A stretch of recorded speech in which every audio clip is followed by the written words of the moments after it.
Hi,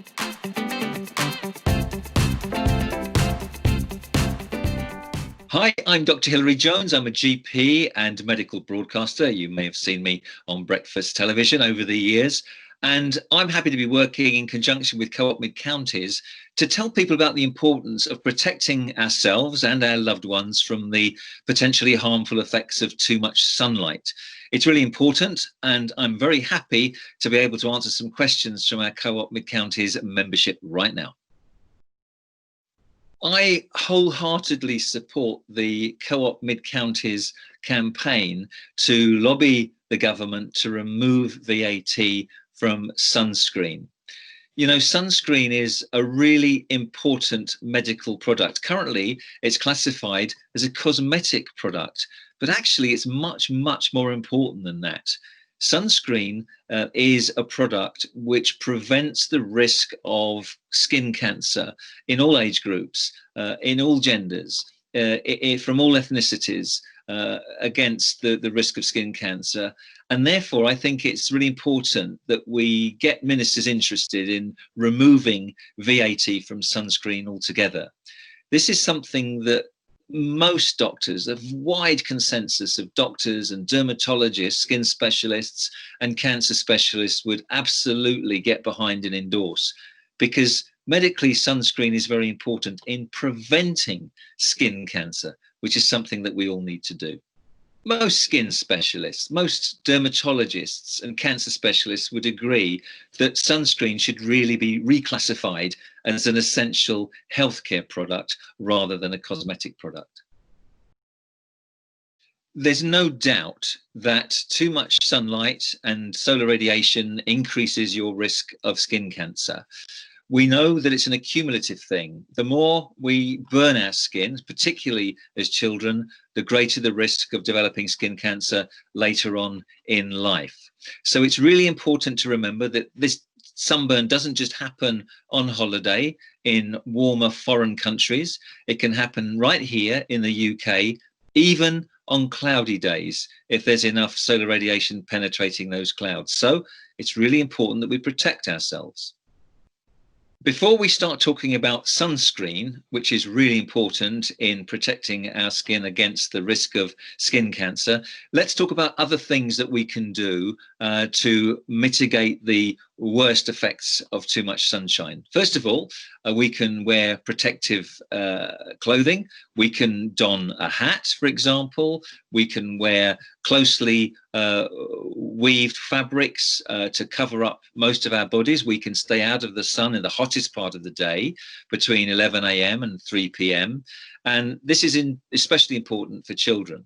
But we should also wear sunscreen on those areas that are exposed to the sun.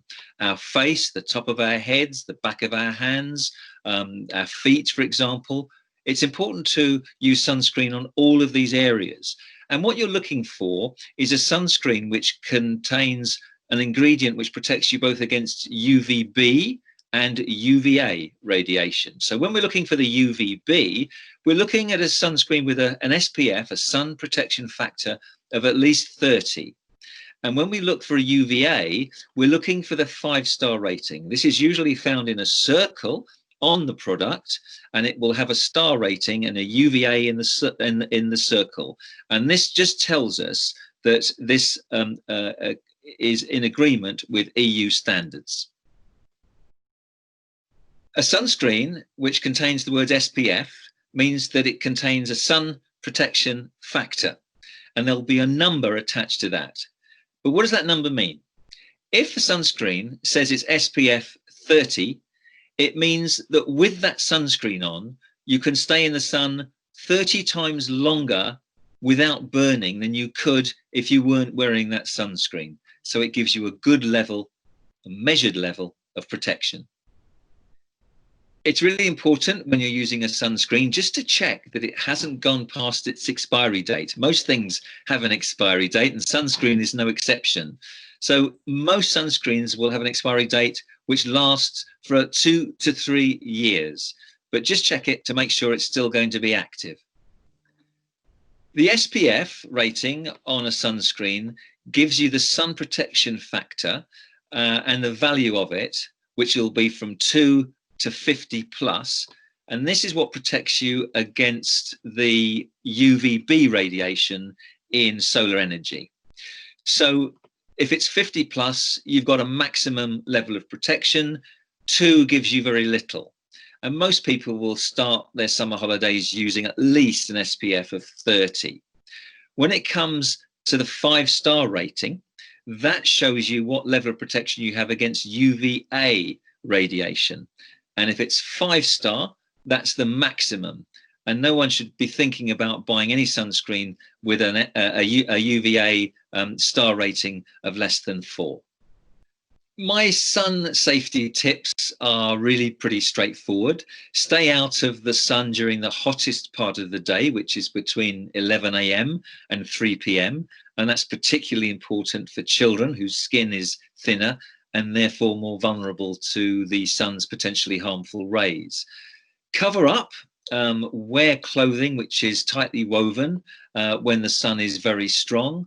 Think about wearing protective gear such as a wide-brimmed hat, wrap-around sunglasses as well, and of course using sunscreen with a minimum SPF of 30. Children are especially vulnerable to the harmful effects of solar radiation, sunshine. Their skin is thinner, and we know that the risk of solar radiation is an accumulative risk. It increases our chance of getting skin cancer the more experiences of sunburn we have through our lives. So it's important to start with children. Babies under 6 months should never be exposed to direct sunlight, probably even children under 1, to be fair. They should be given clothing which is protective for their bodies, and if they can wear a hat, if they'll tolerate a hat, that's not a bad idea as well. The other thing to do is to keep them out of the sun during the hottest part of the day, keep them in the shade between 11 a.m. and 3 p.m. and apply a sunscreen with an SPF of at least 30 on areas which aren't covered by clothing. So I'm talking about the head, the face, the ears, the neck, the hands, the feet. Those areas need to be protected, and of course you need to reapply that sunscreen on a regular basis. I think if we do this, we can reduce the risk of skin cancer in the future to all children, and that's increasingly important as the prevalence of skin cancer grows in the UK. We also know that vitamin D is the sunshine vitamin because it's created by the action of sunlight on skin. Now, since we're restricting the amount of sunlight that a baby is exposed to or a child is exposed to, it's important to make sure they get enough vitamin D, especially during the winter months. And for that, it's recommended that all children under the age of 5 take a daily supplement of vitamin D.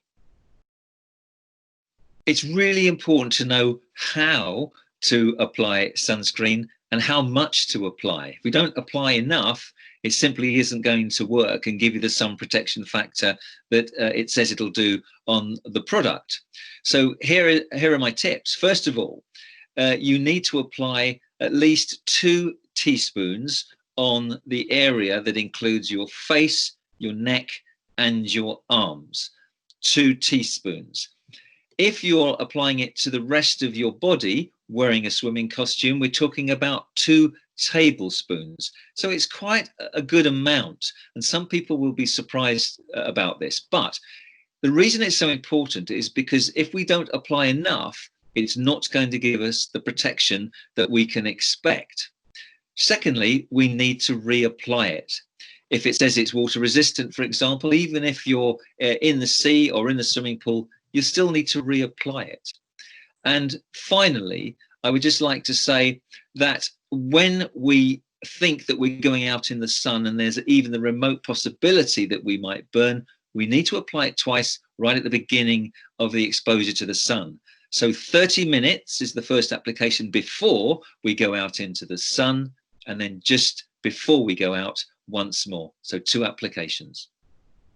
It's really important to reapply sunscreen as well. Even if it says it's water resistant, if you go for a swim in the sea or in the lake or in the swimming pool, you need to reapply it, because remember, you'll probably be toweling off, you might be lying in the sand, it gets rubbed off, and you might be putting on clothes. So don't forget to reapply.